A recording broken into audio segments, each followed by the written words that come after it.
Olá, pessoal, tudo bem? O papo pedagógico dessa vez foi uma conversa que eu tive com o professor doutor Silvio Roberto em seu programa Tom de Prosa, que eu vou deixar aqui na descrição para vocês acessarem. Silvio Roberto tem também um canal aqui no YouTube, onde ele faz bate-papo com diversos outros artistas, professores e pessoas muito bacanas sobre diversos assuntos. E dessa vez foi uma conversa que eu tive com ele nesse quadro que nós vamos trazer aqui para vocês. Falamos sobre o lançamento do meu livro, os processos das abstrações mentais na construção do conhecimento musical a partir de Piaget e diversos outros temas ligados à arte e educação, tá? Ligados à pedagogia, à cultura.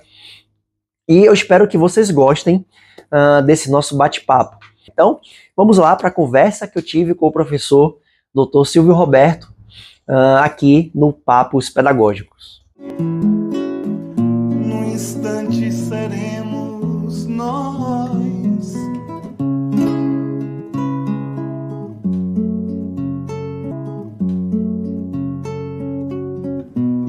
Minha voz não é minha voz.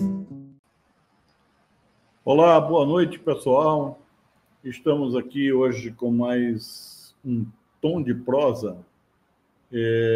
Eu quero saudar todas as pessoas que estão aí assistindo, as pessoas que não ficam no chat, saudar a todos. Por enquanto, nós não temos ninguém aí no chat, mas em breve teremos, como de costume. Mas quero dar uma boa noite e todas as pessoas que estão aí sejam muito bem-vindas. Chegando aqui a nossa querida amiga Regina Porto, lá do Rio de Janeiro. Lumbue Moeva, grande figura, será a próxima convidada nossa aqui, muito bem-vinda. Luzenilda Esmeralda, minha prima lá de Ambupe. Muito bem, seja também muito bem-vinda. As pessoas que estão aí nos assistindo, mas que não aparecem, não gostam de ficar no chat. Uma boa noite. Sejam todas as pessoas e todos que estão presentes aí, muito bem-vindos. É um prazer recebê-los aqui, mais um tom de prosa. Quero saudar também o meu querido amigo Jocélio, que é quem me ajuda neste trabalho aqui do tom de prosa, fazendo a parte técnica de transmissão. E quero também solicitar mais uma vez a todas as pessoas que assistem, né? Que se gostar, dê seu like, né? Assim, é fácil, é muito fácil, é só bater ali na mãozinha que está assim, ó. Todo mundo já sabe isso hoje. Tocar no seu sininho, se inscrever no canal, tocar no sininho lá para receber as informações aqui das coisas que a gente apresenta. E também divulgar com seus amigos, com suas amigas, se você gostou da prosa, tá bom? Dê essa força aí a gente, que isso é bom, para a gente poder manter o canal vivo e convidando sempre gente bacana para conversar e trazer informações importantes aqui para a gente. Bom, dito isso, eu quero lembrar a todos, todo mundo sabe, é evidente, mesmo porque é feriado, mas amanhã é dia 2 de novembro, data que comemoramos o Dia de Finados, né? Então, a morte é sem dúvida um tema difícil. A gente sempre olha mais para o feriado e não para o que ele, às vezes, nos convida a pensar, né? Porque eu fico sempre pensando, por que será que esse tema da morte é um tema tão difícil, se essa é a única certeza que temos da vida, né? Por que será que é difícil? Seria o gosto excessivo pela vida? Seria o medo do desconhecido? seria o apego exagerado dos que ficam. Mário Quintana, um poeta gaúcho, mas brasileiro acima de tudo, ele tem uma posição sobre isso. Tem um poema dele que ele diz o seguinte, nas palavras dele, abre aspas, um dia, pronto, me acabo. Pois seja o que tem de ser. Morrer, que me importa? O diabo é deixar de viver.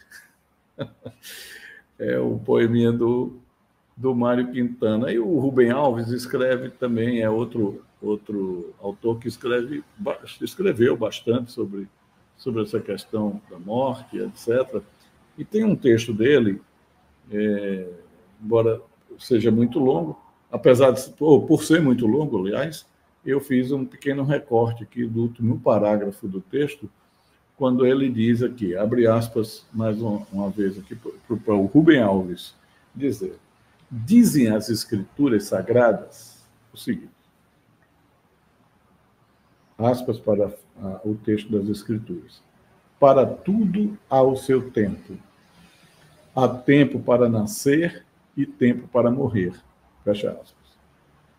A morte e a vida não são contrárias, continua Rubem Alves, são irmãs.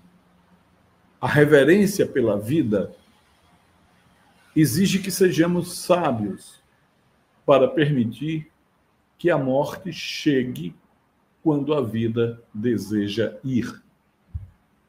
Cheguei a sugerir uma nova especialidade médica simétrica à obstetrícia, a morrenterapia, o cuidado com os que estão morrendo.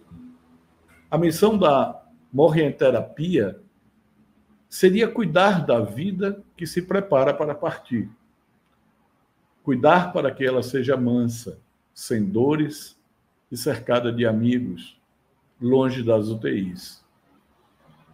Já encontrei a padroeira para essa especialidade.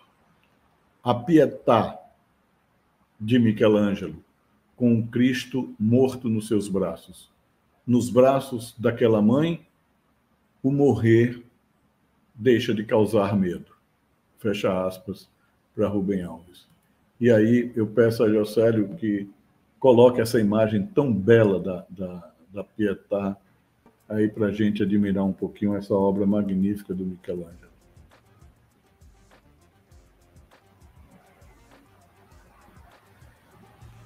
Aí está dizendo a dimensão, 1,74 m por 1,95 m. Está localizada, essa obra fica lá na Basílica de São Pedro, no Vaticano. Né? E aí está essa habilidade, essa beleza que expressa habilidade técnica, realismo físico e intensidade emocional. Um dos maiores artistas que já existiu, o Michelangelo é o grande autor desta obra que está lá no Vaticano. Né? Então, aí ela apresenta uma das 7 dores de Maria, que é o filho morto nos braços. Né? A nossa homenagem ao Dia de Finados, né, na figura aí da Pietà. Então, minha gente, eu quero saudar as pessoas que estão chegando aqui, Maria Helena Xavier Pereira, Matos, lá de Piatã, a musa do alto-falante de Piatã, né? A voz de Piatã. Então, a Daline de Santana também, minha orientanda lá da UNEB, Maria Helena Ribeiro, lá no Rio de Janeiro, boa noite, minha querida amiga. Bernardo Gonzaga, meu querido amigo, artista também, com sua loja ali no Pelourinho. Você também é um construtor de pontes aí. Alice Leal, querida amiga, ex-aluna. Marinilce, minha ex-orientanda também, aqui presente, trabalha também com música. Angelina Moreira, Mariana, desculpe, Angelina, minha também orientando atual, também está fazendo um projeto bonito sobre música na escola. Enfim, muito bem-vindas todos e todas que estão presentes aqui neste Tom de Prosa. Feita a nossa homenagem ao Dia de Finados e terminando com essa imagem maravilhosa da Pietà, eu quero então apresentar o nosso convidado de hoje. Então, ele nasceu em Salvador, em um ambiente pedagógico e musical, é filho, irmão e sobrinho de educadores e de músicos. Certamente, por essas influências, desde cedo, se envolveu com a música, passou também a ministrar aulas de percussão e graduou-se em pedagogia pela Universidade do Estado da Bahia e concluiu o seu mestrado em educação musical na Universidade Federal da Bahia. Foca seus estudos na construção do conhecimento e nas práticas musicais das diáforas africanas. Ainda este mês, estará lançando o seu livro, intitulado Os Processos das Abstrações Mentais na Construção do Conhecimento Musical a partir de Piaget, uma revisão integrativa. Boa noite, Marcelo Sabac. Seja muito bem-vindo ao Tom de Prosa. Tudo bem com você? Oi, professor. Oi, Silvio. Tudo bem? Na medida do possível, né? Nesse ambiente aí, nesse mundo de hoje, dos dias de hoje, muito conflituoso, né? Vai estourando uma guerra em cima da outra, vai ficando tudo, as coisas um pouco conflituosas, né? E aí, tentando, dessas turbulências todas, manter a cabeça, né, mais ou menos sã, o corpo quieto, né? E a mente mais ou menos equilibrada. Mas tá tudo bem, velho. Obrigado pelo convite. Agradecer também a participação das pessoas que estão chegando aí no canal, para participar do seu programa aí, do Ateliê Vozes, Tom de Prosa. Muito obrigado a todo mundo aí. O prazer é nosso, Marcelo, de receber você aqui. Sempre é bom a gente trazer um músico, trazer uma pessoa ligada à educação, né, que se preocupa, inclusive, em levar a arte para a educação. É muito interessante isso, porque eu, particularmente, não sei se você concorda, não sei o que é que você acha, e as pessoas também que estão aqui nos assistindo, mas, na minha modesta opinião, eu acho que as escolas, e hoje em dia, em especial a universidade, são espaços áridos de arte, né? A arte parece que foi excluída, né? Tem sempre uma musiquinha para botar os meninos em fila, né? Tem sempre um versinho decorado para dizer no Dia das Mães, mas falta arte. O que é que você acha disso, Marcelo? Eu concordo plenamente, Silvio. Pode até ficar parecendo que a gente está puxando a brasa, né, para nossa sardinha, mas se a gente for olhar historicamente, né, a nossa trajetória enquanto civilização, enquanto humanidade, em nenhum momento a gente passou sem arte. Já passamos período sem política partidária, já passamos períodos sem instituições, já passamos períodos sem escolas, sem universidades, sem uma diversidade sem urbanismo, sem uma organização de tamanha complexidade como a gente tem hoje, mas a gente nunca passou nenhum período da história de nós, seres humanos aqui na Terra, sem arte, né? Sem arte. A gente Só um detalhe, Maria Helena Ribeiro está dizendo aqui que a nossa sardinha é saudável. Sim, sim. Verdade. A gente, então, nunca passou sem ela, né? E acredito até mesmo que talvez seja até impossível, né, uma vida nossa ser nessa trajetória de constituição, de construção de humanidade sem a arte. O Nietzsche já dizia que a música O Nietzsche já dizia que a vida sem música é um erro. Ele, inclusive, tem uma outra frase dele que é mais curiosa, porque ele tem a fama de ser o grande ateu da história e tal, mas ele dizia, olha, eu só posso crer no Deus que saiba dançar. É verdade. Que é uma frase dele, né? E para dançar tem que ter música. Pois é, exato. Então, a arte, de forma geral, Silvio, ela está presente em toda a nossa trajetória. E curioso, né? Curioso pelo modo de falar, porque é uma grande contradição, a gente chega na escola, em um espaço que se propõe a esse desenvolvimento, a cultivar essa construção de caracteres, de instruir, de formar. O Marcelo... Diga. Caiu sua conexão, Marcelo, um pouco aí, mas volta aí. Chegou aí? Tá ok? Chegou. Pronto. Independente de como a gente considere, né, os processos que acontecem ali na escola, né, dependendo da perspectiva, mas na escola, nesse local, com esse certo privilégio, a arte, estamos no panorama melhor, porém, ela ainda está pouco presente, exatamente como você falou. Eu concordo, não só pelo fato de que isso possa estar parecendo que a gente está repetindo, né? Querendo fortalecer o nosso trabalho na escola, com arte e tal, mas pelo fato de estar constatando isso, né? Nos locais que eu venho passando, nós viemos, inclusive, recentemente aí, Silvio, teve um fórum de arte e educação aí na UNEB, lá na UNEB, né? Que você está em sua casa. E a gente estava fazendo estamos construindo uma espécie de observatório de como é que tá as artes nas escolas, né, da educação básica. E, preliminarmente, conversando com os colegas durante o fórum, foi uma semana de atividades, de encontros, a gente foi constatando que ela ainda está aquém do que merecia estar. E mais curioso também, para aumentar essa coisa dessa contradição, na cidade que é considerada pela Unesco como a cidade da música, cidade musical, patrimônio, é um título atribuído devido à nossa grande efervescência musical que a gente tem aqui na cidade de Salvador. Então, aqui, pelo menos, era para ela estar tal como os outros componentes culturais estão. É ponto de partida, né, Marcelo? É para ser ponto de partida para o processo educativo e não adereço, né? Isso. Pronto, eu ia caminhar justamente para isso. Que até mesmo nos poucos locais que ela está, né? Ela está entrando ainda de uma forma secundarizada, né? De uma forma, como você bem falou, dando suporte a uma outra atividade, a um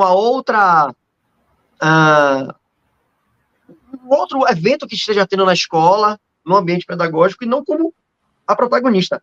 Claro que isso também vai de uma corrente, tem corrente que vai achar que é isso mesmo, a música tem que estar ali na escola para dar justamente esse suporte para as outras coisas acontecerem, e tem uma outra, essa que eu faço parte, que a música deve estar enquanto a área de conhecimento, né, enquanto um componente curricular que detém as suas próprias condições de se constituir enquanto ciência, enquanto elemento para o desenvolvimento do processo educacional do indivíduo.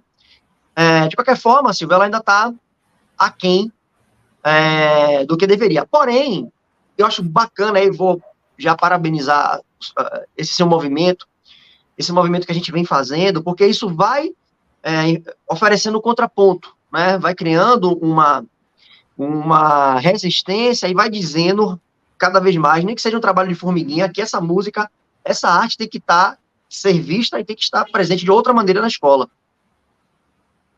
É verdade. Olha, deixa eu lhe falar uma coisa, rapaz. Quando você falou aí da cidade da música, desculpe, como é? A cidade da música, né? Salvador, o título, né? Cidade da música.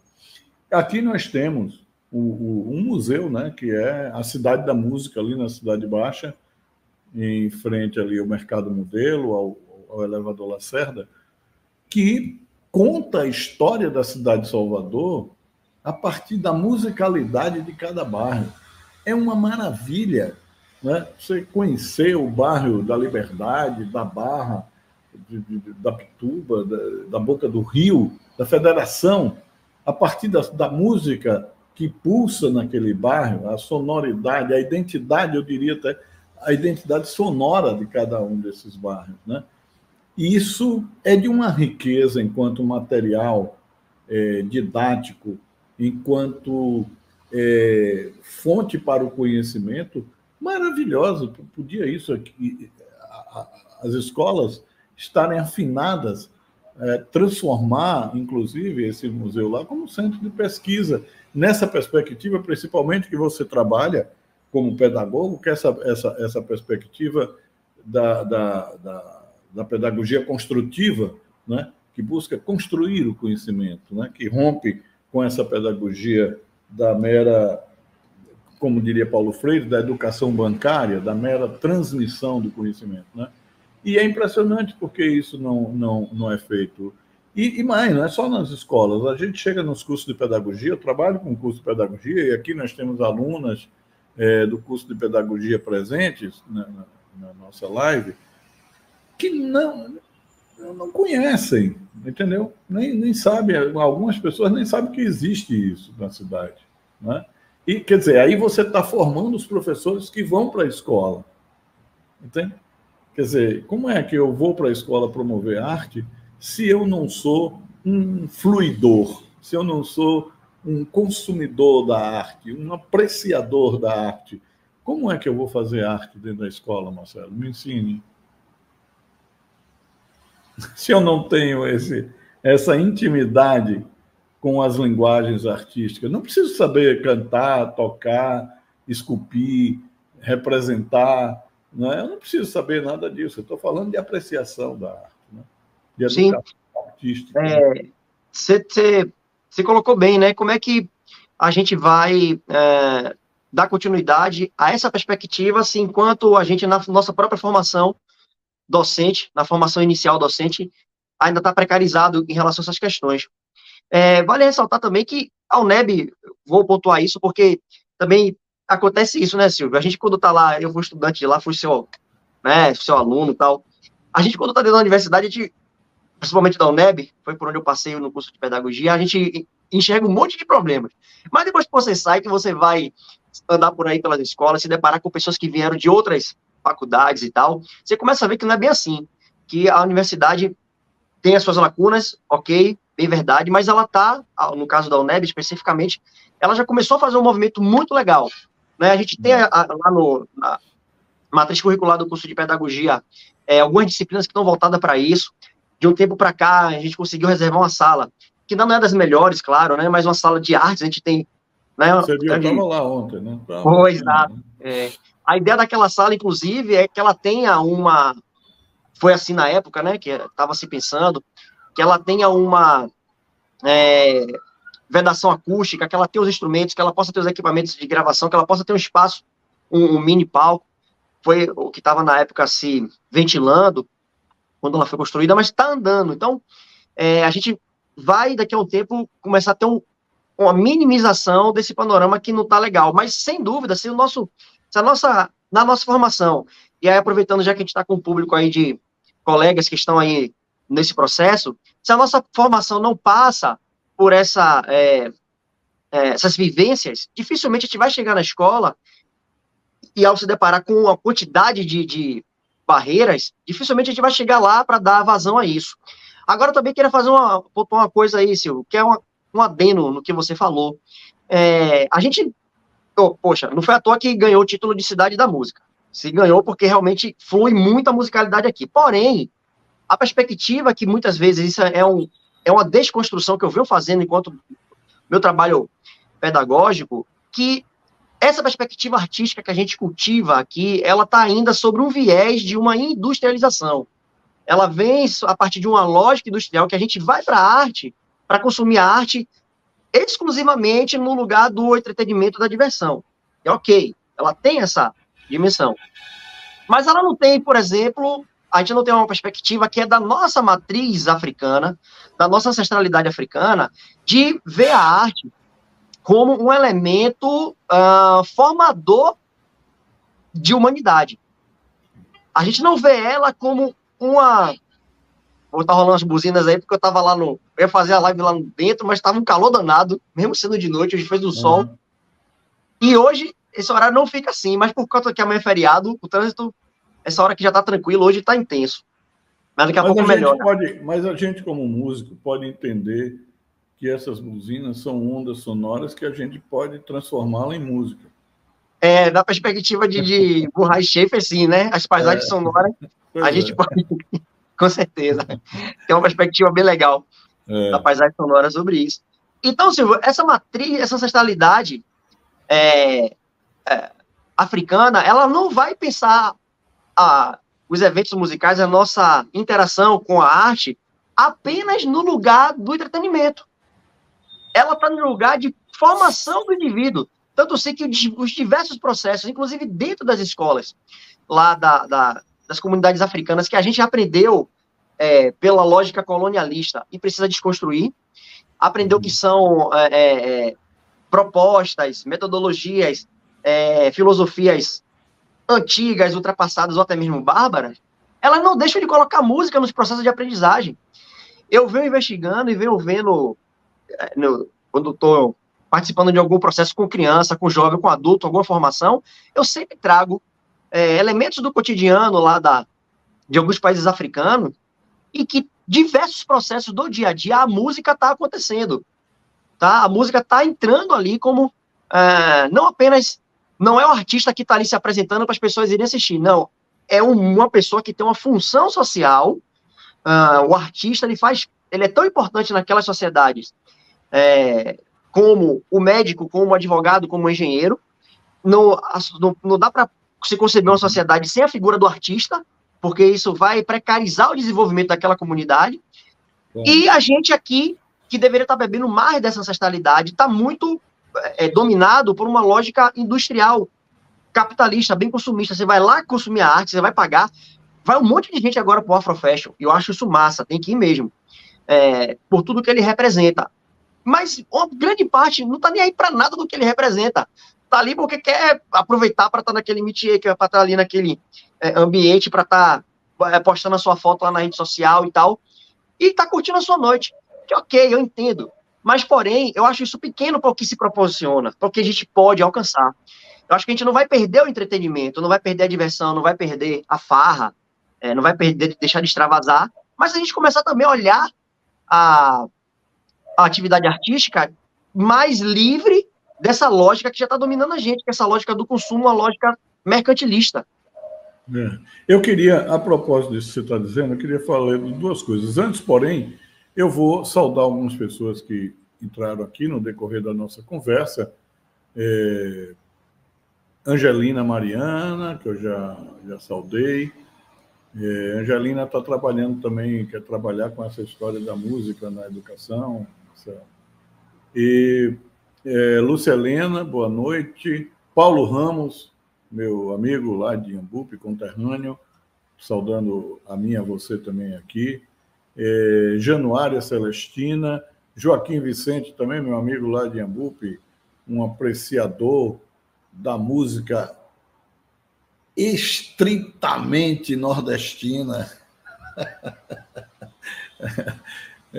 Grande Joaquim, Giovana Leite, Isabel Cristina, lá de Alagoinhas, Nancy Esmeralda, boa noite, Nana, Aurelina, que está saudando a todas e a todos aqui, Jucivânia, boa noite, Zé Raimundo, meu primo lá que está lá em João Pessoa, Luci Unes, minha querida amiga, lá do Rio de Janeiro. Enfim, boa noite a todos vocês, sejam bem-vindas e bem-vindos aqui a mais esse Tom de Prosa. Eu quero pontuar uma coisa, claro, Marcelo, que tem a indústria cultural, ela é muito forte, né? E agora a indústria do entretenimento, tudo é para o entretenimento, né? Então, e visa, evidentemente, o consumo. Agora, você tem os espaços também que não estão, que têm o entretenimento, mas que estão também com outras propostas, né?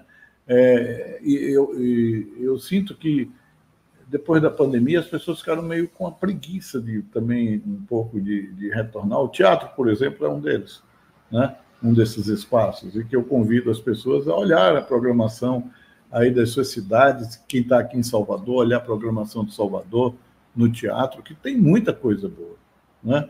Agora, com relação à música dentro da escola, eu quero trazer um vídeo seu aqui, que você fala da pedagogia de um desses tambores aí africanos, mas também a música ela não é colocada na escola como princípio educativo, é mais como um recurso didático, né? Vamos pegar o seu vídeo, que é a pedagogia do djembe, que é um instrumento africano, e depois dele a gente conversa sobre isso aí. Ô, Jocélio, por favor, solta o vídeo aí. Fala musicalmente, do onde quer que ele esteja, mas quais são os outros saberes, quais são as outras informações? E aí, pessoal, qual será a pedagogia que o djembe, esse belíssimo instrumento africano, carrega? Ele fala musicalmente, onde quer que ele esteja, mas quais são os outros saberes, quais são as outras informações, quais são as outras conexões que esse instrumento carrega? Quais são as pedagogias que a gente encontra nesse instrumento? Como podemos levá-lo para o nosso espaço escolar e ampliar, além da sua enorme gama de sonoridades, de musicalidades, como podemos criar conexões, saberes, informações, processos pedagógicos, formativos com as nossas crianças, com os nossos jovens, a partir desse instrumento.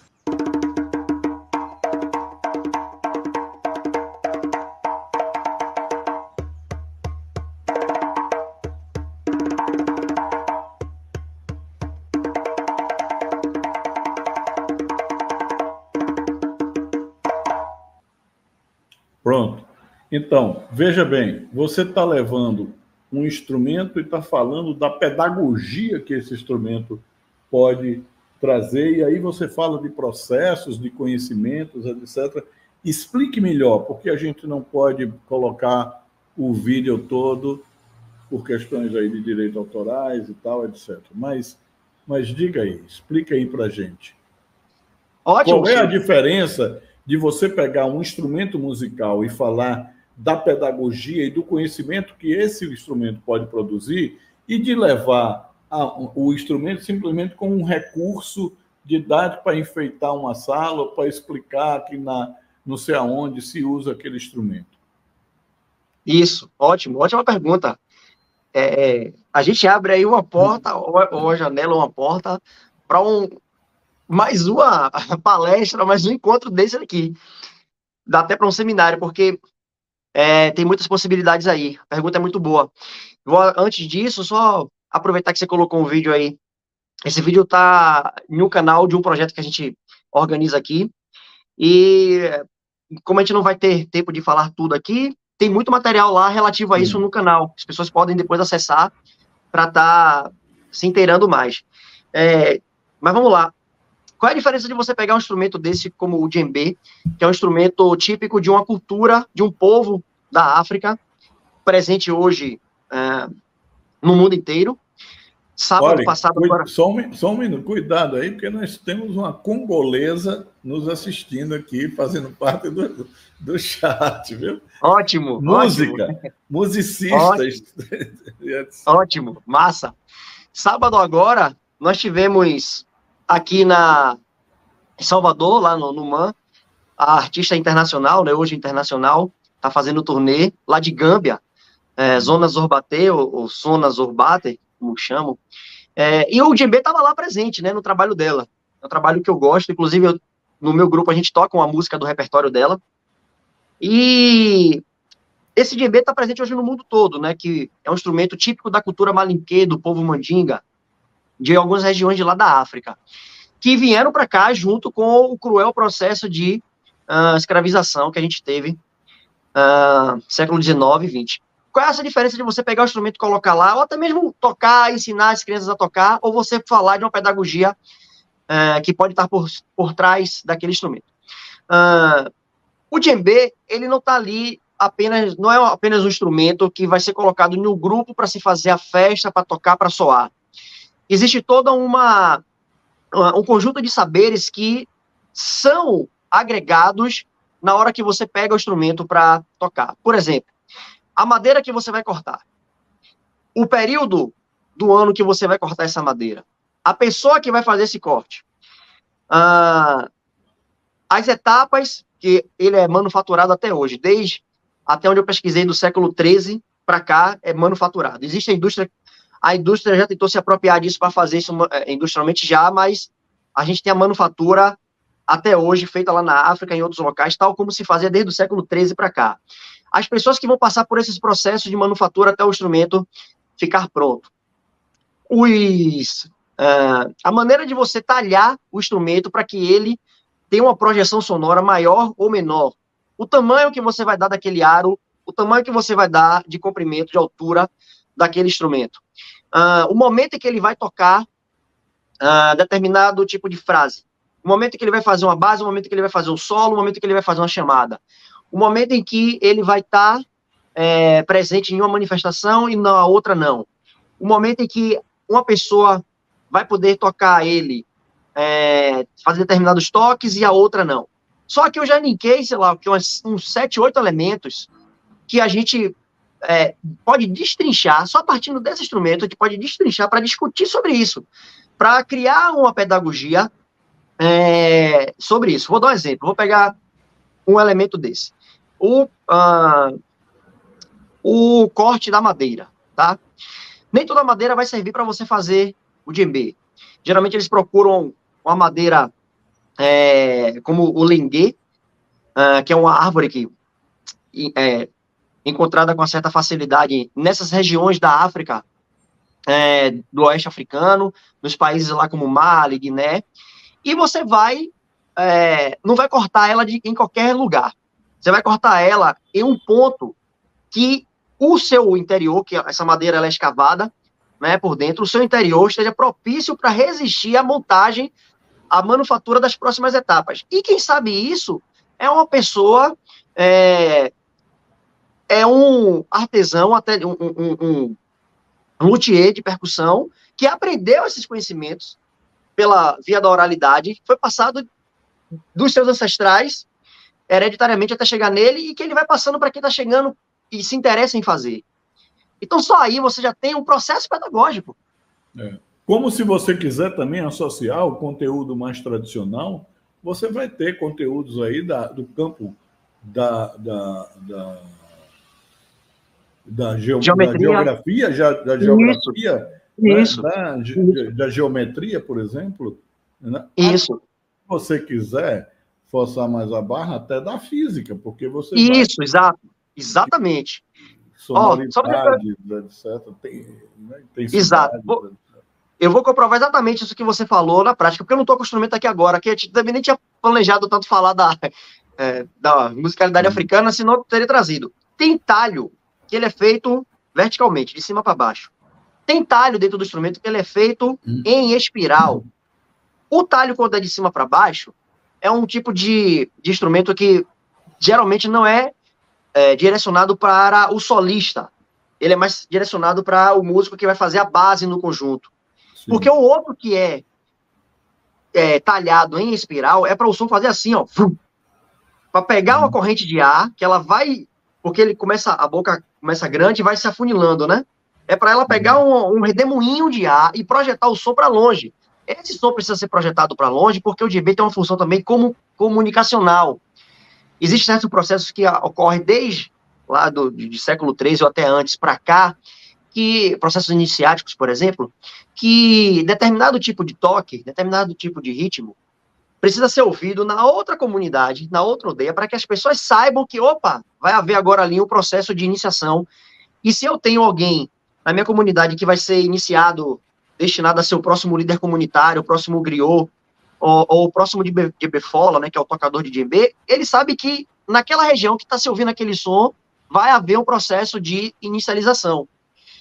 Então, assim, quando eles pegam, imagine a ciência que tem por detrás disso, para se pensar que, poxa, uma coisa é você cortar a madeira assim, reta, outra coisa é você cortar a madeira assim, em espiral. E isso por dentro do instrumento, né? E aí, vamos lá, a borda, se você tem uma borda muito grossa, se você tem uma borda menos grossa, se você tem uma borda mais fina, a depender do tipo da madeira, a sonoridade vai mudar. O trançado que se faz para ter a afinação desse instrumento, por exemplo, esse que eu toquei aí no vídeo que você mostrou, por exemplo, né? tem diversos tipos de trançado para você afinar de uma forma ou de outra. Tudo isso é uma gama de conhecimento, Silvio. Que sem contar, Marcelo, sem contar que o professor pode dizer assim, mas eu não sou músico, não posso ensinar isso. Tá bom, então vamos fazer um projeto de pesquisa para a gente buscar como se constrói cada um dos instrumentos que são mais populares na Bahia, por exemplo.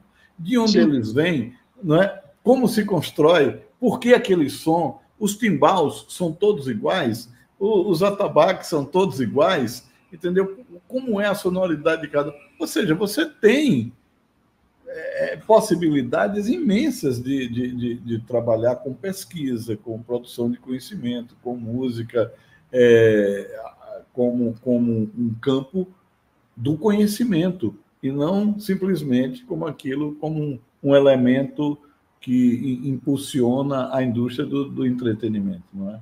Não, e assim, Silvio, eu tenho, assim, você está falando aí, estava me vindo várias conexões aqui, né? Vou dar um exemplo recente.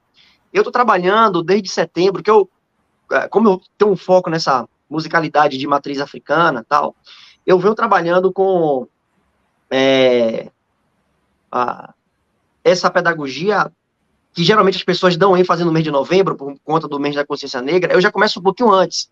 Eu já venho de setembro para cá, para culminar no novembro. Eu não começo no novembro, eu começo um pouquinho antes para culminar em novembro. E aí, interessante que eu sempre dou a ênfase que eu trabalho com criança, né? O meu foco é desde a creche até o Fundamental 1, o nosso foco enquanto, né, pedagogo e tal. E eu estou trabalhando com eles o samba reggae, né? Silvio, você precisa ver como eles ficam fascinados em saber que o samba reggae surgiu na Bahia, com a influência das musicalidades africanas. E aí eu começo a fazer um trabalho de exatamente esse de pesquisa. Eu estou fazendo pesquisa com criança. Eu peguei nome de artistas do samba reggae que ninguém, que não estão, um ou outro está nessa...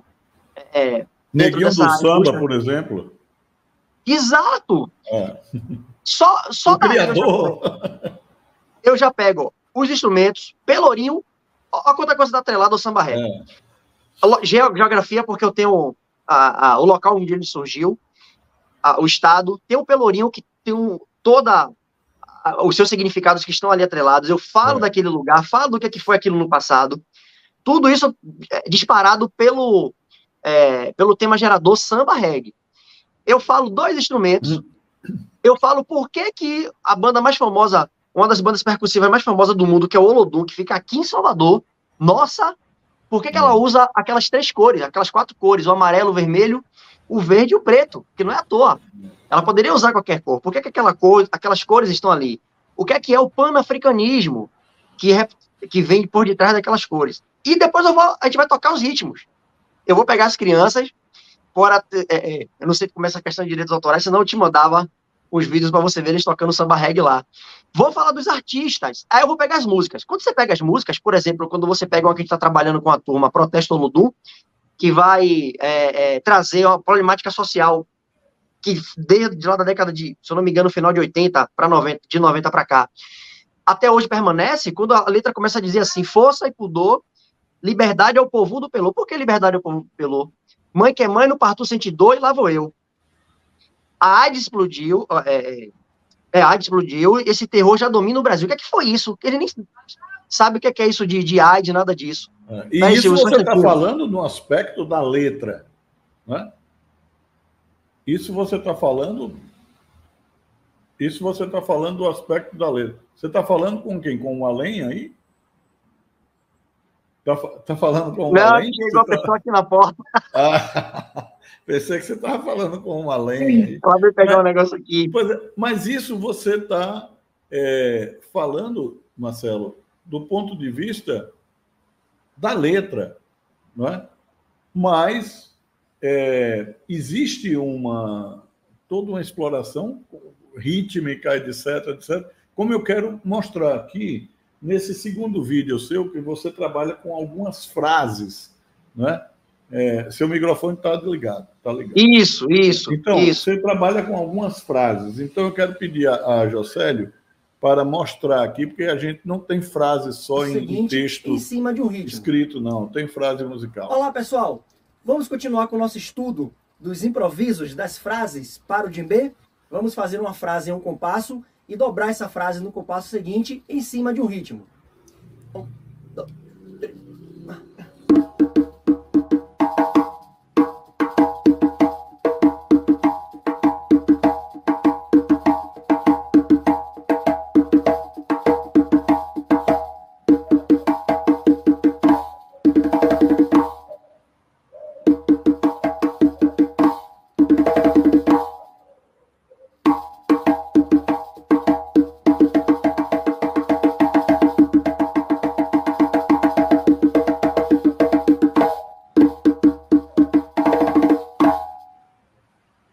Olha aí.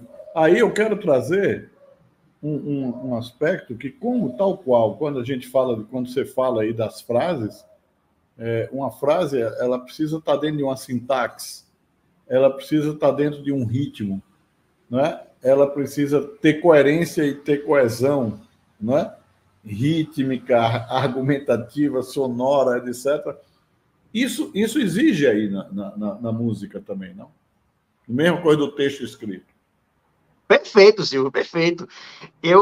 Que bom que você está fazendo essas associações, porque eu venho fazendo isso e às vezes eu me vejo tão isolado, eu fico achando, pô, será que eu tô ficando doido? Não. Será que eu tô vendo uma linguagem? Claro, a gente se fala que a música também é linguagem, mas eu tô falando de elementos bem específicos mesmo, de sintaxe musical, de léxico, de frases, eu estou falando de apostos, de vocativos que estão ali, tal como se fosse um texto mesmo. Isso é interessante, Silvio, porque tudo isso vai dando um monte de pano para manga para a gente entrar, voltando para o que a gente estava dizendo no início, né? Entrar com a música, com a arte na escola, em uma perspectiva de potência. E não apenas, não estou dizendo que quando tiver a festa a gente não vá lá fazer, sei lá, tocar música para. Não estou dizendo isso, não, bora. Sim. A gente pode até tocar, mas ela não pode ser o primeiro plano. Porque tem uma diversidade, um universo muito grande que está sendo minimizado, ou até mesmo nem investigado, deixando de ser investigado. Quando eu falei, só para você ter uma ideia, né? Longe de ser de estar apontando o dedo para as pessoas, mas só para a gente ver. Se a gente não começar a estampar a problemática que a gente tem para resolver, a gente vai ficar cada vez mais distante da resolução. Então, assim, quando eu cheguei para as pessoas para falar que eu estava lá na rede que eu participo, né? Que eu já estava trabalhando com samba reggae desde setembro, aí vieram as falas de colegas nossos, né? Que a gente compreende. Vieram assim, mas vai ficar falando só de samba reggae? Aí eu fiquei pensando assim, meu Deus, tem tanta coisa do samba reggae que eu não vou conseguir dar conta. E tem gente me criticando que eu tô só falando como se isso fosse sócio, como se isso fosse menor. Porque também tem isso, às vezes a gente a coisa tá tão assim debaixo do nosso nariz, que a gente não consegue nem perceber ou dar o valor que aquilo tem. Não sei, a gente vai começando a achar, claro, quando isso não é mesmo uma perspectiva, uma concepção racista mesmo. Mas às vezes a gente tá assim, achando que aquilo ali é menor. Cara, no Central Park, lá nos Estados Unidos, houve uma única vez que, quer dizer, diversos shows já aconteceram ali, mas uma vez teve o maior público da história do Central Park. Sabe quando foi? Olodum. Com Olodum e Paul Simon. Quando o Olodum tocou lá com o Paul Simon, o maior público que até hoje não foi superado lá no Central Park, nos Estados Unidos. O grupo daqui da Bahia, ali, do Pelourinho, do Salvador, né? Lá naquele terceiro mundo, essa música que dizem que é... Você percebe?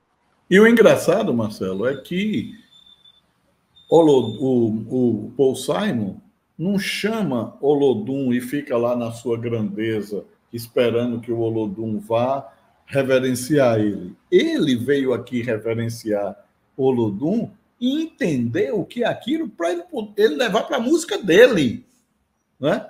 Não é o inverso, não é Olodum beber na fonte de Paul Simon, é Paul Simon vir beber na fonte Exatamente. de Olodum, não é? E aí esse escândalo quando o Olodum chega né, lá e mexe, porque eu sempre digo que o grande valor político, vamos dizer assim, dessa musicalidade baiana, aqui falando agora do samba reggae, é exatamente porque essa é a força política de resistência, né? Quando eu toco, ainda que você não admita racionalmente, o seu corpo compreende e fala, porque todo mundo bate o pezinho no ritmo, involuntariamente. Ou seja, o seu racional está dizendo, eu não sou isso, eu sou europeu, né? Mas o seu corpo está dizendo, não, amor, você é isso aqui, porque o seu corpo está respondendo ao estímulo dessa sonoridade rítmica, né? Que é forte, que mexe com a gente. Né? E isso, Silvio, aí eu vou também abrir um leque para uma perspectiva também pedagógica que eu parto, que é essa pedagogia bem pautada nas reflexões de Paulo Freire, né? Que ele vai falar muito da importância da gente partir do conhecido.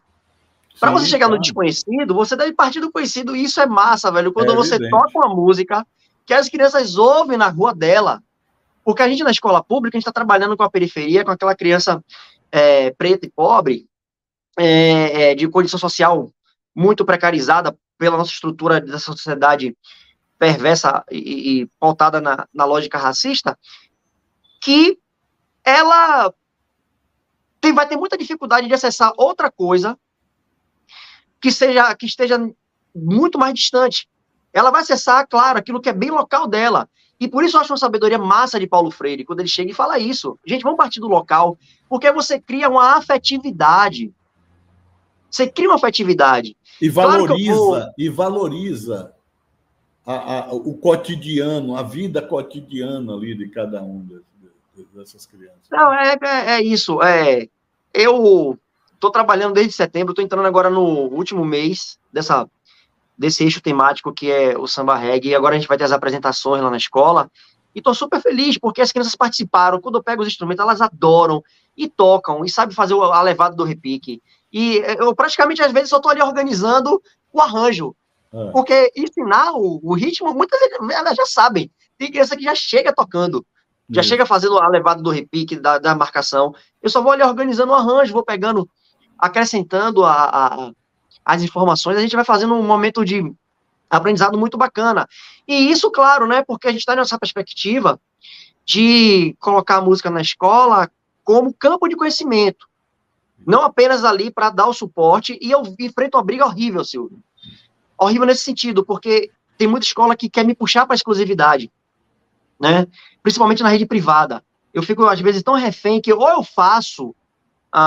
eu dou apenas o suporte de preparar a apresentação para encher os olhos do pai, para justificar os altos valores que eles pagam naquela mensalidade, muitas vezes é isso. Ou eu faço isso, ou eu tô fora. Aí, às vezes, eu fico assim, chego em casa, olha que coisa, né? A música que era para a gente sair dela, a arte, potencializada, às vezes eu chego depreciado em casa, porque eu tô lá, e ainda tem mais.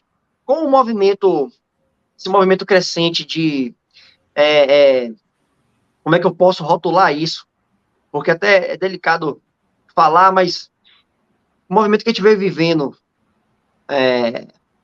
separatismo de 2018, com as eleições de 2018 para cá, veio crescendo, veio acontecendo muito forte nas escolas, uma intervenção de pais dessa ala do campo religioso, Sim, que se identificava com a proposta que saiu. Os fanáticos que têm a certeza de como a vida deve ser. Não, é isso. E olha que assim, eu tinha aqui, inclusive, quem dizia o repertório, olha o absurdo, quem dizia o repertório eram os pais. E não era qualquer pai, não, era o pai evangélico, pai e mãe, né, evangélico, que estava associado lá à perspectiva do governo que passou. Então, eu estava sofrendo uma censura, assim, grande. E olha que às vezes, o que é que eu gosto de fazer? Eu gosto muito de dialogar com a turma, né? Poxa, o que é que vocês gostam? E aí eu vou tentando trazer aquela perspectiva freiriana que eu falei, né? Partir do conhecido para chegar no desconhecido, eu vou dialogando com o que eles sabem e vou trazendo também novas orientações para a gente ir somando. E aí vem coisas que às vezes o pai não quer. A criança está muito apartada desse dessa discussão, dessa polaridade política, mas como eu tô ali, a música tá naquela escola para servir para esse momento festivo, eu fico acuado. Agora, Marcelo, pública, desculpe lhe interromper, mas a sua fala me obriga a fazer uma intervenção. Eu quero ressaltar que Marcelo é professor da escola pública, né, da Bahia, e quero dizer a quem não sabe, aos desinformados, que a escola pública, por lei, pela Constituição e pela LDB, é um espaço laico. Laico, isso quer dizer, não é um templo religioso. A escola é laica, é pública, não é privada.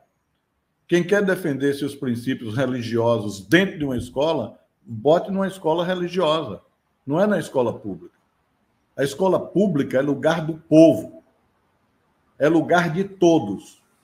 E é laica, não tem vinculação e nem deve ter vinculação com qualquer que seja a religião. Quem quer defender a sua religião, cria a sua escola, faz a sua escola. A LDB libera para isso, para você criar a sua escola e ter a sua escola particular, aonde você defende e ensina o que você bem quer e entende.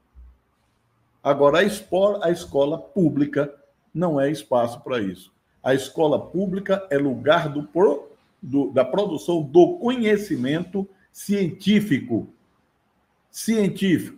produzido através de provas, de métodos e de constatações. Não é de fé. Eu tenho a minha fé, não, né? Portanto, não estou discutindo aqui achando que quem não tem sua fé não tem direito.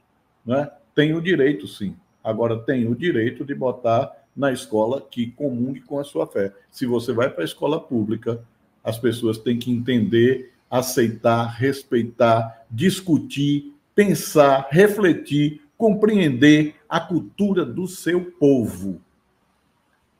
Porque quando eu não conheço, eu não amo. Há um ditado popular que diz: o que o coração não vê, o que os olhos não vê, o coração não sente. Então, eu preciso conhecer as coisas para poder amar as coisas. Entendeu? Isso. Então, a gente está atrás aí de um bocado de discursozinho barato, sabe? Ô, Marcelo, deixa eu me estender. O convidado é você, mas deixa eu me estender. Não.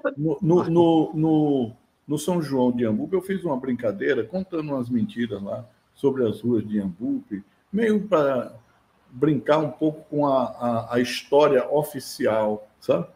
Inventei cada história mirabolante sobre as ruas de Iambupe.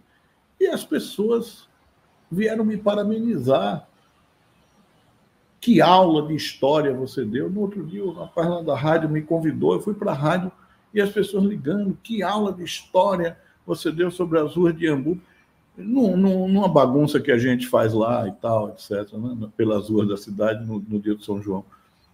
Eu comecei a dar risada e falei, gente, eu estava fazendo uma brincadeira, mas aí olha, foi uma brincadeira, tá? Eu estava bebendo no meio do povo ali e tal, todo mundo dançando, tomando licor e tal, que isso que é São João, no meu modo de entender.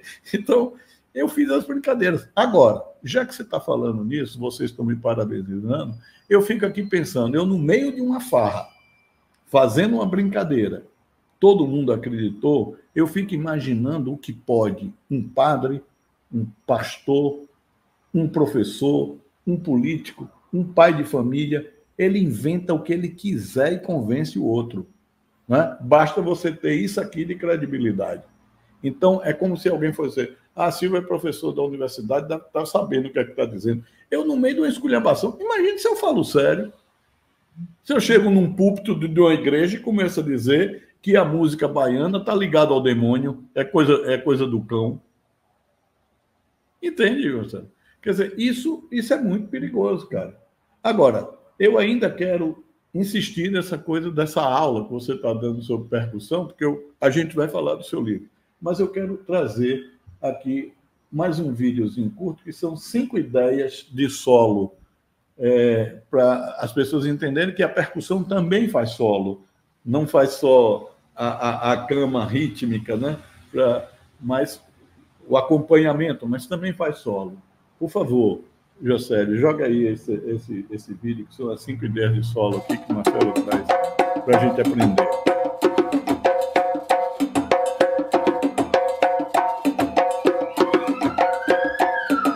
E aí vai aparecendo o número dos solos. Olha, solo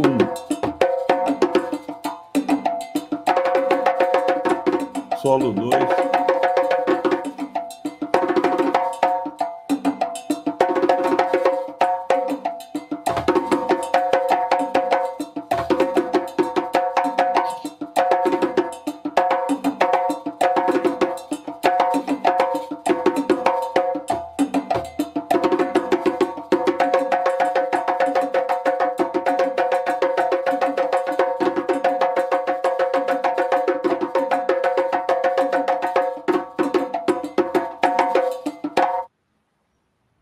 Maravilha. Explica esse negócio aí, por favor. É massa, Silvio. Foi que bom você trazer essas coisas aí. Eu nem esperava, mas estou achando ótimo, porque toda vez que a gente puder estar falando um pouquinho mais sobre isso, eu acho interessante, porque assim, a dominação vai acontecendo muito, vai ocupando os espaços das nossas lacunas de conhecimento, das nossas incompreensões, né? Onde a gente deixa aberto, o dominador vai e percebe isso e vai se apoderando, vai entrando, vai dizendo assim, opa, peraí, repare, esse instrumento, ele, quando acontece ele no seu contexto musical, que é da percussão malinquê, é uma cultura musical chamada malinquê, hoje, claro, como eu falei no início, já difundida fortemente no mundo todo. Japão toca muito isso, Europa nem se fala, aqui na Argentina, total, Estados Unidos. No contexto em que ele circula, as frases que ele faz, elas não são jogadas aleatoriamente, né? Não é apenas você, eu tô aqui com a inspiração, eu tenho um dom, minha virtuose, ok, tudo isso ajuda, o seu dom, se isso for o caso, a sua virtuosidade, se isso for o caso, massa. Mas também existe uma série de propósitos para cada frase estar entrando, em função do contexto. Então, tudo isso também tem uma pedagogia que a gente pode se debruçar sobre ela. E aqui na Bahia, por conta já de também resquício de uma pedagogia bem colonialista, que vai seguindo os ditames da lógica racista e vai dizendo assim, olha, quanto mais você for afrodescendente, menos acesso você vai ter às coisas, vai marginalizando essas pessoas, ela vai ficando apartada, vai ficando destituída das condições até mesmo financeiras de estar se apropriando dessas informações, desses conhecimentos. Então, cada frase dessa, ela tem a ver com o contexto. Ali eu estava tocando um ritmo chamado de touro, o nome do ritmo, né? Esse ritmo touro faz parte do conjunto de ritmos do processo de circuncisão, que é um processo de iniciação que se faz nessa cultura do povo mandinga para a imersão nos próximos dos jovens que serão líderes das suas comunidades, que serão os próximos griots, e é um ritmo tocado no momento de festa, no momento que já acabou o processo, estão se finalizando aquele período que a criança, o jovem, ficou mais recluso, dedicada exclusivamente aos aprendizados iniciais que ela precisa para exercer a função que ela vai exercer. Já saiu, a família já recebeu ele, agora a gente vai festejar com determinados ritmos. Então são frases mais alegres, são frases que dialogam. Você viu que ali tinham 2 tambores do lado? Sim, vi. Aqueles 2 tambores. Dá para ouvir. Eu botei o loop atrás, mas são daqueles 2 tambores que estavam ali do meu lado, né? Sim, vi, lembro. Eles tocam os padrões dele e aquelas frases vão dialogando com o padrão que eles estão fazendo. Certo. Vai criando um diálogo entre os tambores. Não são tocados aleatoriamente.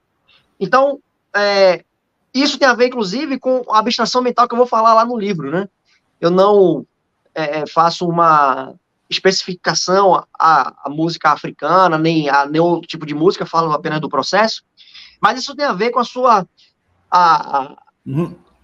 o jogo mental, das relações mentais que você faz em função de alguma coisa, o tipo de relação que você está fazendo. Eu estou relacionando determinadas frases com o toque daqueles outros 2 tambores, com o contexto que aquele ritmo é tocado. É claro que eu não sou obrigado, não tem uma regra assim, não tem ninguém me vigiando que vai dizer, você tocou o ritmo que é para um momento festivo num momento triste, né? Não é isso.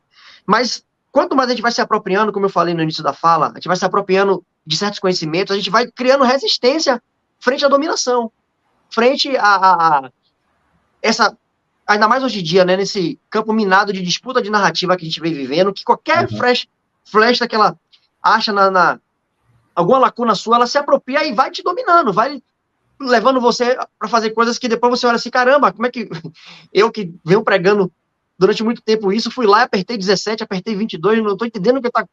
Fica uma coisa assim bem doida. Então, a importância de, quando eu estou fazendo esses vídeos, buscando trazer um pouquinho dessas frases, é para que as pessoas vejam que aquele toque, ele não está ali de qualquer jeito. A percussão está ali para fazer aquela base, a cama, para que um instrumento harmônico, um instrumento melódico aconteça, mas ele também é melódico. Ele também tem uma sequência frasal de toques específicos que diz alguma coisa para quem está dançando, diz alguma coisa para aquele jovem que está ali assistindo, que está sendo preparado para uma próxima iniciação, que está saindo de uma iniciação. Então, não é qualquer ritmo que você vai tocar e não é qualquer frase que você vai fazer. Uhum. Olha, a Maria Helena, que ela disse aqui que adorou o título que eu dei, Musa do Alto-Falante lá de Piatã. O pai dela foi dono do Alto-Falante lá de Piatã. Sim, sim. Ela tem uma memória musical muito boa. Enfim, ela está dizendo aqui que é preciso cuidado sempre, mas ainda quando se é entre aspas, que ela coloca, um fazedor de opinião, né? Desse poder fazem uso hoje, para o bem e para o mal, os influenciadores. Influenciadores de todos os gêneros, eu diria, né? Os influenciadores virtuais que estão aí nas redes sociais, nos canais de YouTube, como eu aqui, mas todos nós, de certa forma, um pai é um influenciador, uma mãe, um padre, um pastor, um médico, um juiz, né? Todos nós somos influenciadores. Esse cuidado, de fato, eu concordo plenamente com Maria Helena, a gente tem que ter, né? Então, a função do professor é ajudar o seu aluno a produzir conhecimento, né? Não é outra coisa senão isso. E aí eu quero pegar esse gancho para falar do seu livro, Marcelo. Antes, porém, eu abri aos que chegaram atrasados, eu quero dizer, a live.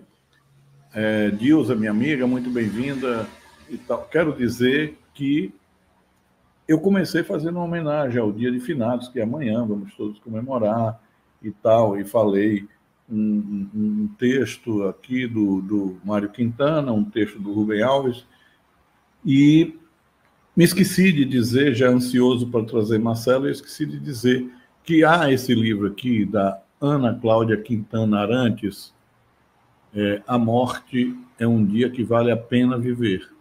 Essa autora tem sido muito divulgada, muito conhecida, não é? Ana Cláudia Quintana Arantes, e ela faz aquilo, pôs em prática, vamos dizer assim, o que o Rubem Alves sugere no texto que eu li na abertura do programa de hoje, do tom de prosa de hoje, não é? Então, é muito, muito interessante. Isso foi publicado pela Casa da Palavra, né? A Morte é um Dia que Vale a Pena Viver. Ana Cláudia Quintana, fica aí a indicação. Mas também fica a indicação principal do nosso convidado hoje aqui, que está... Que dia vai ser, Marcelo, mesmo, o lançamento? Vai ser sábado agora, dia 4, às 15 horas, lá no Pelourinho, no Sepaia, que fica ali no Largo do Carmo. Ah, sim, lá em cima, indo para o Santo Antônio. Chegando Isso. lá no Pelourinho, aquela ladeira que tem lá na frente, e logo ali, é um prédio ali que é da UNEB? Isso. Fica bem em frente ao... Fica em frente ao convento do Largo do Carmo. Exato, né? Convento do Carmo, exato, perfeito. Pois é, o livro de Marcelo tem como título Os Processos das Abstrações Mentais na Construção do Conhecimento Musical a partir de Piaget, uma revisão integrativa. É uma publicação da Dialética, e aqui é o resultado da sua tese, né? Você vai lançar em 2 volumes, esse é o primeiro, e aí vai lançar em 2 volumes. Me conta, o que Piaget tem a ver com esse conhecimento musical, Marcelo? Piaget, para as pessoas que não são da área de educação, é importante a gente falar, né? Piaget é um suíço, é biólogo, trabalhou com a teoria da psicologia genética, né? E ele tem um trabalho que serviu muito à educação, aos pedagogos, ainda servem, não é? Porque Piaget se esforçou muito para explicar, acima de tudo, como se desenvolve a inteligência, como se dão os processos de desenvolvimento cognitivo. E é em cima dessa teoria do Piaget que o Marcelo vai se apoiar para poder pensar a questão da música. Moeva está perguntando como adquirir o livro fora de Salvador. Depois você dá esse serviço para todos aí. Mas vamos primeiro fazer esse link aí do Piaget com essa questão do conhecimento musical.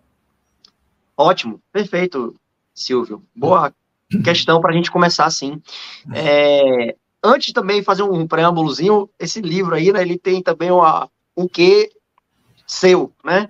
Tem uma parcela sua aqui, Silvio, porque Silvio foi meu professor lá na UNEB, no curso de pedagogia, e foi o meu orientador. E esse escrito começa lá atrás, no curso de pedagogia, quando eu vou fazer uma monografia, que é aquela coisa assim, de menor tamanho, tal, comparado, né, com a profundidade que uma dissertação, uma tese tem, mas isso começa lá, porque desde lá que eu já venho dialogando, e tem uma contribuição muito grande de Silvio. Inclusive, ele está fazendo aí, agradeço também já em público, ele está fazendo a apresentação do livro. E o que é que Piaget tem com a música, né? É exatamente partindo desse ponto, foi isso que essa conexão aparentemente, lá inicialmente, né, quando eu começo a fazer essa investigação, se mostra meio que sem sentido, mas que depois a gente vai vendo que tem tudo a ver. Piaget eu costumo dizer que foi um dos caras que pegou a inteligência e colocou no microscópio, né? Fez essa investigação de como isso é meio que bem doido, meio louco, porque, peraí, mas a inteligência é algo imaterial, o que a gente coloca no microscópio é algo material? Pois é, ele parece que segue esses protocolos, essas estratégias de um elemento concreto para ir investigando algo que é da psique, algo que é impalpável, que é imaterial, que é a construção de conhecimento. E, de fato, ele foi uma pessoa que a gente da educação pega muito dos seus conceitos, muito das suas construções, dos seus postulados, para ir fazendo, montando, construindo o nosso trabalho pedagógico. Porque ele vai, de fato, investigar minuciosamente como é que a gente sai de um conhecimento X para um conhecimento X mais 1. E do conhecimento X mais 1 para o conhecimento X mais 1 mais 1. E aí, sucessivamente. Até chegar numa espécie de complexidade de abstração, que isso já não se torna mais uma soma, se torna já uma progressão exponencial. Ela já vai expandindo da forma mais incrível que possa parecer. E sempre me causou, Silvio, uma curiosidade, como é que a gente constrói esse conhecimento musical, né? Até então, a gente vai aprendendo com os mais velhos, que foram aprendendo com os seus mais velhos e tal, e na nossa perspectiva bem ocidentalizada, bem já viciada por essa lógica industrial que a gente até falou lá no início, a gente vai aprendendo que tem uma única prática possível para você construir conhecimento musical, que é a lógica behaviorista. Ou seja, que é aquela que você vai, pelo esforço repetitivo, você vai adquirir uma habilidade, você vai adquirir um conhecimento. E olha que a gente pode até conseguir adquirir conhecimento, mas a gente vai adquirir um monte de lé por aí nesse processo, né, de tanto esforço repetitivo, e eu tenho algumas aqui, porque eu fui crescendo, meu aprendizado musical foi em cima disso, sem ter qualquer tipo de noção dos aspectos cognitivos, de como a inteligência está acontecendo para essa área da música, tá? Porque a inteligência da gente vai atuar em todos os locais que a gente precise construir conhecimento, seja na música, seja na culinária, na enfermagem, seja em qualquer área que a gente vai precisar. E aí Piaget, sendo o cara que vai investigar minuciosamente esse desenvolvimento da inteligência, ou essa psicologia da inteligência, ele vai dar suporte para qualquer área que queira entender como é que se dá a construção de conhecimento na sua particularidade. E no meu caso é a música. É uma coisa que eu já venho fazendo, que eu já toco. Já cresci, venho também de uma família de professores e de músicos, e já vinha desde criança me envolvendo com o estudo da música, com a percussão, com a coisa das sonoridades, mas sempre instituído de razões outras que não fossem aquela behaviorista. E eu fui assim, eu fiquei muito tempo estudando por horas.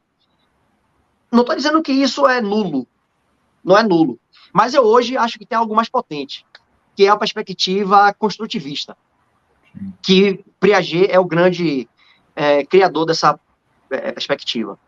Que ela vai dizer, justamente, de forma resumida, porque isso aí também requer um momento mais aprofundado de estudo, ela vai dizer que Sim. a nossa construção, nossa inteligência vai se desenvolvendo a partir da interação de uma estrutura que você já traz consigo, de lá atrás, de caráter hereditário, mas depois vai se expandindo conforme as suas relações sociais, que é uma coisa que as pessoas não sabem e muitas vezes ensinam errado, falam errado, dizendo que não há relação social na teoria de Piaget, não nos construtos de Piaget, ele diz exatamente o contrário. Isso são então, os fanáticos de Vygotsky, né? Pois é. Vai dizendo que ele está destituído da... Marcelo, só abrindo um parênteses, o problema não é Vygotsky, o problema não é Piaget, o problema não é Jesus Cristo, o problema não é sei lá mais quem. O problema são os vygotskianos, os piagetianos, os freudianos, os cristãos. Esse povo, eles não brigam, né? Querem... Vai lá, desculpa a brincadeira aí. Não, eu acho massa, porque isso dá um choque nas pessoas quando a gente fala assim. Às vezes eu falo assim, isso também, né? Eu digo, sim, mas você conhece algum cristão? Aí as pessoas tomam um choque assim, como assim? O Brasil é o país mais cristão, um monte de...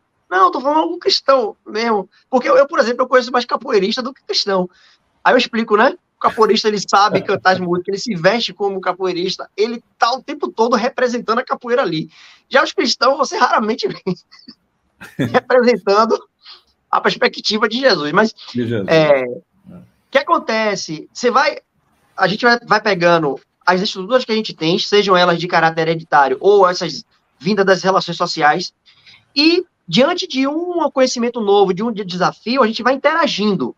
Dentro dessa, digamos, estou fazendo essa ilustração assim de meio que de confronto, mas não é bem isso, mas nessa interação desses dois ou mais elementos, a gente vai expandindo a nossa consciência, a nossa inteligência.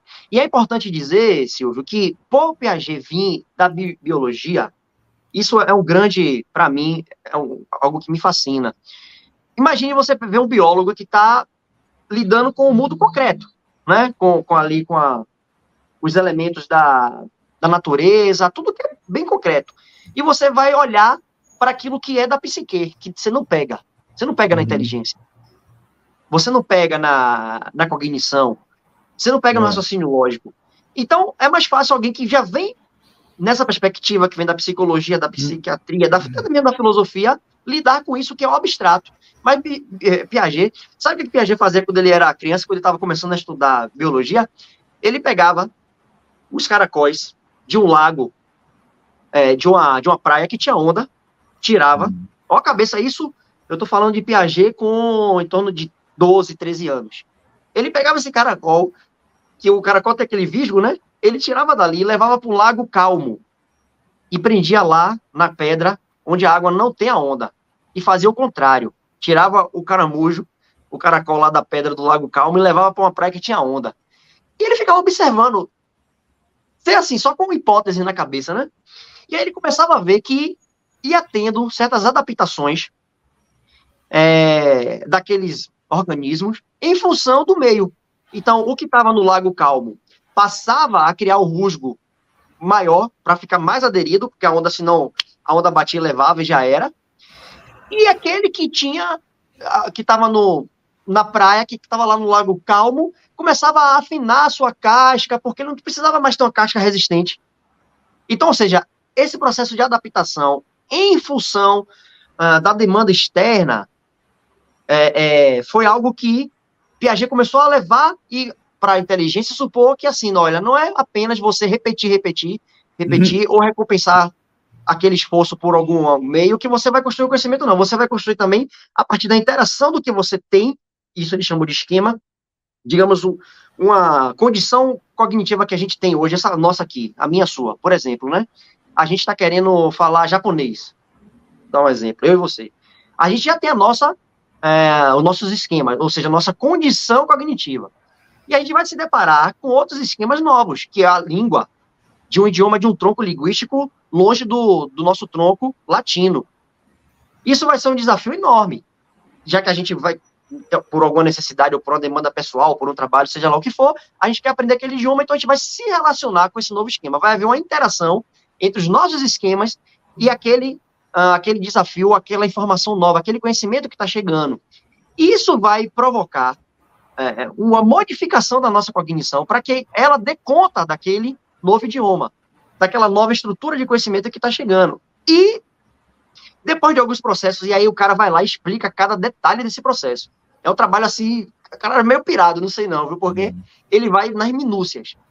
Depois de que esse processo acontece, a sua cognição deixa de ser a mesma, aquele estado inicial que você estava, e você passa agora a ter uma cognição mais desenvolvida, apropriada da linguagem japonês, do idioma do japonês. Tá? Então, quando eu vejo isso, eu disse, poxa, beleza. Será que se eu pegar isso e trazer agora para a música, porque eu já desde muito cedo, estudando percussão ali, naquela perspectiva de ficar muitas horas repetindo, e muitas vezes eu ganhava muita atenção. Tenho hoje umas aqui que estou tendo que ir para médico resolver, de tanto esforço repetitivo que o berraborismo me ensinou. Eu já começava a ver que, poxa, peraí, essa frase aqui que eu estou fazendo, ela não é desse instrumento, ela não é das congas, por exemplo, né, do atabaque, ela é da bateria. E tinha percussionista que estava introduzindo isso na década de 90, estava pegando os rudimentos que era de um outro instrumento e jogando para cá, criando para si mesmo um desafio. Imagine você fazer com que uma baqueta faz, você fazer na mão, por exemplo, né?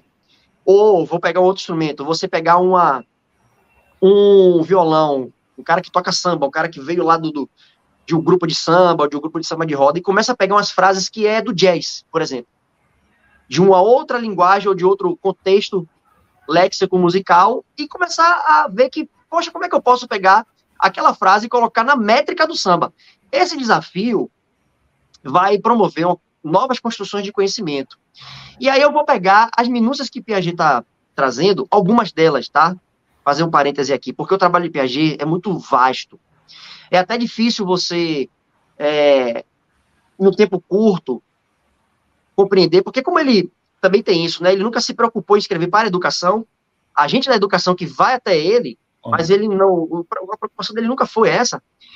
Ele vai escrevendo coisas que, assim, em um livro, ele começa a discutir um conceito em um livro, desenvolve no outro e termina lá no terceiro, que publicou 3 anos depois.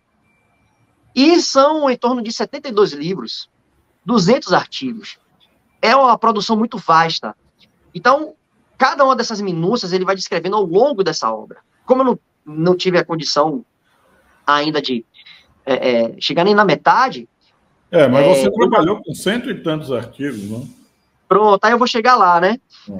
Só da fundamentação teórica, que foi Piaget, só para a gente dizer que essas minúcias, elas são muito aprofundadas.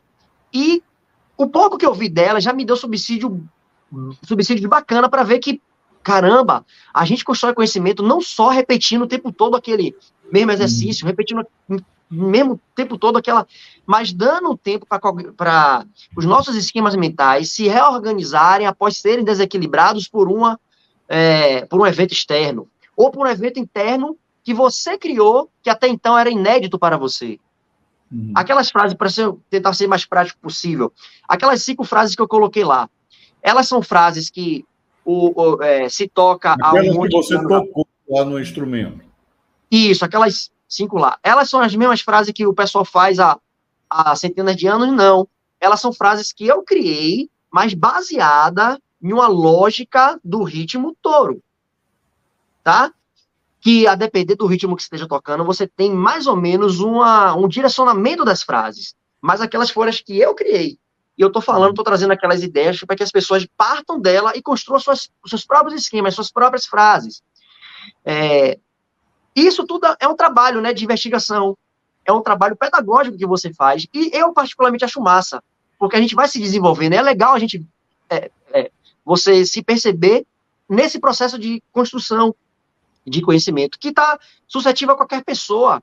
A gente, por exemplo, muitas vezes pode se sentir oprimido pela essa lógica da repetição, essa lógica do comportamentalismo, porque vai dizer assim, e tem alunos que chegam para mim e falam isso, pô, professor, não tenho como ficar estudando, não tenho um tempo suficiente. Eu digo, olha, isso só não é a condição única para você se desenvolver.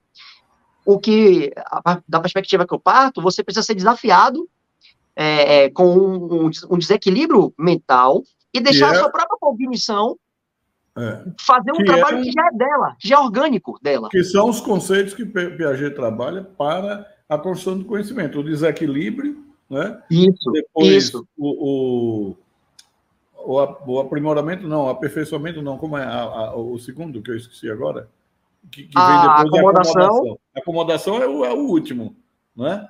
Então, é porque ele mais ou menos 3 etapas, né? 3 etapas. A assimilação, que é o inicial, a acomodação e a equilibração, que é o terceiro. O desequilíbrio. Então, o aprender começa pelo desequilíbrio.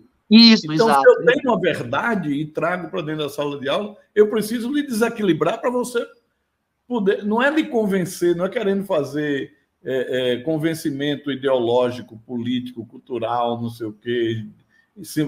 Mas é preciso desequilíbrio para você aprender. Isso são estudos, não é? Por isso, nós, professores, nos apoiamos nos estudos da psicologia para pensar como a inteligência reage para a gente poder levar o outro a trabalhar. Quando o Marcelo fala aí do behaviorismo, é exatamente essa perspectiva do estímulo-resposta, que todos nós aprendemos na escola, não é? Essa educação mecânica e tal, etc. Olha, Marcelo, tem muito para se conversar do seu livro, mas eu prefiro que as pessoas comprem e leiam o livro. O Jocélio teve a gentileza de colocar aí o site da editora, da loja, Editora Dialética, Humanidades, os processos das abstrações mentais. Com isso aí você tem acesso ao livro. Além disso, você vai ter o lançamento aqui em Salvador no sábado. A Moeva perguntou como adquirir, o Geraldo Prado também, que é um caça-livros aí pelo mundo, não é? O Geraldo... Eu coloquei também, Silvio, coloquei um outro link aí, que aí você vai encontrar valores diferentes. Eu não sei agora como é que tá em um e em outro, mas tem um segundo link que eu botei aí, se o colega puder colocar aí. Eu botei na conversa, no chat, tá como Vila Feliz. Sim. Tem um link aí que eu acabei de colocar, se ele puder jogar aí também. Pois é, você procura lá Vila Feliz e você acha o livro do Marcelo. A Maria Helena, para a gente encerrar aqui esse papo, Maria Helena Xavier também está botando aqui. O que Jean Piaget chamava de interação deve ser o que chamo pretensiosamente de associação de ideias, de observações e tal. Eu não sei se ela está fazendo uma pergunta ou afirmação, mas imagino que deve ser um questionamento para você. Rapidamente, é isso, Marcelo? Mais ou menos? Também, não só associar... As associações para Piaget é outra coisa também, não é? É isso que eu ia dizer. Não só associar, porque associar para não dar essa ideia que você vai apenas engolindo, né? Você vai apenas agregando. Também isso, mas na perspectiva piagetiana, nada que vai chegar para você como novo, ou até mesmo como já conhecido, ele vai deixar de haver uma interação com o que você já tem, com a sua estrutura cognitiva, que ele chamou de esquema, tá? Todos nós já temos uma estrutura cognitiva, desde quando nasce, inclusive, né? A nossa primeira estrutura cognitiva que a gente traz, ela é muito motora. Ela tem a ver com ele chamou isso de gestos reflexológicos, os reflexos, que é aquilo que quando, por exemplo, você chega para o bebê que você vai fazer a mão assim, ele fecha o olho, né? Ele nunca aprendeu que, se defenda, fecha o olho, senão vai bater no seu olho, vai doer. Não aprendeu isso ainda. mas ele já traz hereditariamente esse conhecimento. Isso. E aí, uma coisa que, vamos lá, né? Já que a gente falou um pouco, que tem uma perspectiva vigotskiana, que vão dizer que não, um é superior ao outro, e eu vejo como complementariedade. Piaget vai dizer que o conhecimento já está acontecendo, inclusive antes dos 2 anos, antes da linguagem. Já está rolando o conhecimento ali, aprendizado. As atividades sensório-motor, né? Que já Exato. Inclusive é um dos momentos mais importantes para o desenvolvimento do indivíduo. Porque os esquemas básicos, as estruturas cognitivas básicas que a gente vai formando nessa etapa, por isso que a educação infantil é muito importante. A gente acha que só aquela coisa de cuidar, né? Não, bota ali na creche, que é só para ele ser cuidado mesmo, depois a gente pega lá. Nada. Ali estão acontecendo as construções, as consolidações dos primeiros esquemas, porque uma construção, Silvio, posterior, ela se ampara na anterior. Uma mais complexa, mais elaborada, se ampara na menos elaborada. Ela não é mais uma informação que você traz para ficar degladiando ali com os seus saberes, não. Ela vai complementando e vai pegando aquilo que estava lá anteriormente construído e vai potencializando. Percebe? Por isso que aquelas frases lá do instrumento, isso vai servir para qualquer instrumento, quando você vai fazer vou fazer uma escala que eu já conheço, mas agora, será que se eu botar uma nota que está fora desse campo harmônico, teoricamente isso até não é tão bem-vindo, mas no jazz isso se faz. Se eu começar a incorporar isso, essa lógica de botar uma nota que está fora, o que é que isso pode soar? Esse desafio que você, muitas vezes... É o desequilíbrio, né? Quebra a expectativa. Né? Ela vai se apoiando no que você já sabe e vai potencializando o que você já tinha. E vai ser... Sua inteligência vai sempre crescendo de forma exponencial. Que é muito bacana, que eu acho que aí tem uma coisa que as pessoas que são leigas no ponto da educação, embora a educação seja um tema que todo mundo discute sem ter noção do que está discutindo, né? Mas é um tema que todo mundo fala e acha no direito de falar. Enquanto bem social, todo mundo tem o direito de falar, mas enquanto, vamos dizer assim, um campo técnico do saber, profissional, aí vamos com calma, vamos devagar com o andor, que o santo é de barro, né? Então, o Vygotsky fala disso, né? Que o que puxa o desenvolvimento é a inteligência também proposta. De certa forma, Piaget também vai trabalhar nessa perspectiva, embora ele separe aqui nos estágios, mas então não tem esse negócio, esse livro não é para criança. Qualquer livro é para criança. Agora a criança vai ler dentro da perspectiva e da capacidade dele de produzir um entendimento, um sentido para aquilo ali. Marcelo, olha, tem muito assunto, né? Eu vou convidar aqui também, para fazer parte desse tom de prosa, uma neurocientista. Ótimo. Que ela, inclusive, já coloca que algumas das ideias do Piaget, em função dos avanços da neurociência, porque a neurociência usa equipamento, como você diz aqui no seu livro. Isso, né? isso. O Piaget não teve acesso na época, não se tinha como, por exemplo, a ressonância magnética. Isso. Né? A tomografia e outras coisas mais que hoje todo mundo já... O cérebro hoje está mapeado, né? Então, a gente sabe como, por exemplo, a música é o que tem sido considerado como de maior potência no sentido de acionar integrar o cérebro. Né? A neurociência tem colocado isso, né? Então, nenhuma outra linguagem ou arte atinge a totalidade do cérebro, né? Apenas a música. Só a música atinge a totalidade. Todas as áreas do cérebro são atingidas no momento que é tocado uma música, né? Então, a parte motora, a parte da memória, das emoções, tudo isso é tocado, né? Então, velho, olha, foi muito bacana. Eu quero encerrar pedindo a Jocélio que bote, Jocélio, por favor, aquele último vídeo que eu quero trazer. Não vou tocar todo para a gente não gastar ou não ultrapassar mais do que já ultrapassamos, que é o Marcos Sabato, seu irmão, que é músico. Só porque essa música eu queria mostrar aí. E você está acompanhando ele aí, não com violão, mas com a percussão. Ele está fazendo uma introdução aí da música. Esse é irmão do Marcelo, que é o Marcos Sabato, que é violonista. Marcelo também tem um outro irmão músico, é professor da escola de música, que é o Pedro.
isso aí, pessoal. Olha,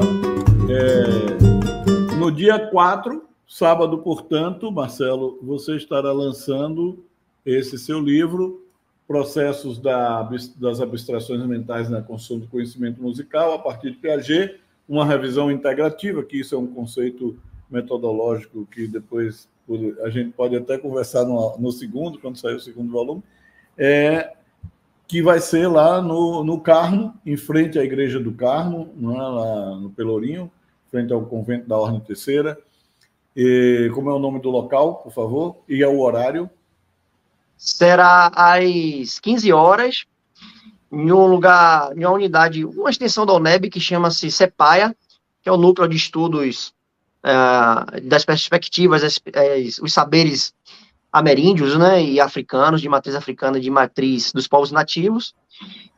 Lá tem também o Lab Coringoma, né, que é o grupo de pesquisa das musicalidades afrodiaspóricas, qual eu faço parte também.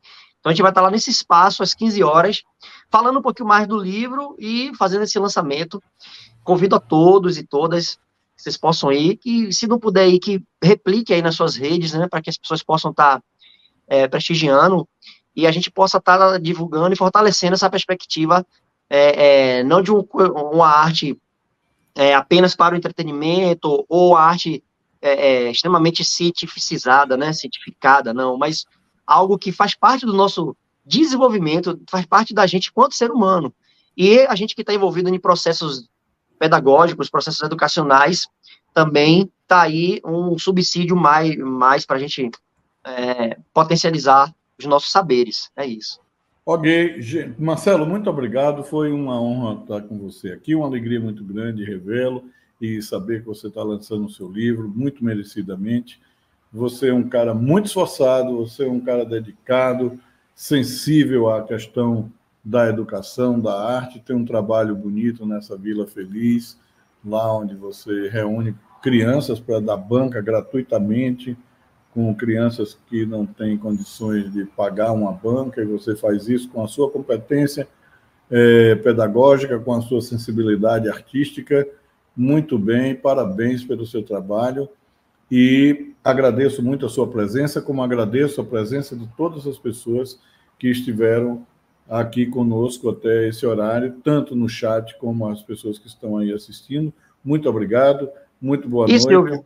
Sim, diga aí. Só para concluir, quem quiser se aprofundar um pouquinho mais, a gente, nesse projeto que você falou, Vila Feliz, a gente tem um canal no YouTube que eu vou colocando mensalmente ali vídeos sobre essas coisas que a gente está falando aqui, sobre diversas outras coisas ligadas à educação. Você pode chegar lá no YouTube, botar @Vila Feliz, que você vai acessar o canal e vai ter acesso a esses conteúdos, inclusive um bate-papo que eu tive com o professor Silvio, falando sobre narrativas autobiográficas, que também foi muito legal. Né? Beleza. Tá lá. Tá bom, gente. Então, uma boa noite. Vou encerrar aqui mais uma vez. Lembrando que de hoje a 15 estaremos aqui com a nossa queridíssima Mueva, uma figura importante aí, né, estudiosa também da cultura, musicista, compositor, artista, a família toda artista. O François, que eu não sei se você conhece, Marcelo, que é um grande músico, compositor também. Enfim, ela é congolesa, está radicada aqui no Brasil, e de hoje a 15 teremos um papo muito bacana aqui com ela, não percam. E encerro mais uma vez desejando a todos um bom feriado e com um textinho aqui do Rubem Alves, para aqueles que não ouviram, não é? O Rubem Alves diz o seguinte, aspas, dizem as escrituras sagradas, para tudo há o seu tempo, há o tempo para nascer, o tempo para morrer. A morte e a vida não são contrárias, são irmãs. A reverência pela vida exige que sejamos sábios para permitir que a morte chegue quando a vida deseja ir. Cheguei a sugerir uma nova especialidade médica simétrica à obstetrícia, a morrenterapia, o cuidado com os que estão morrendo. A missão da morioterapia seria cuidar da vida que se prepara para partir. Cuidar para que ela seja mansa, sem dores e cercada de amigos, longe das UTIs. Já encontrei a padroeira para essa nova especialidade, a Pietà de Michelangelo, com o Cristo morto nos seus braços, nos braços daquela mãe o morrer deixa de causar medo. Portanto, minha gente, uma boa noite, muito obrigado, um bom feriado e até de hoje a 15 em mais um Tom de Prosa. Um grande abraço para todos.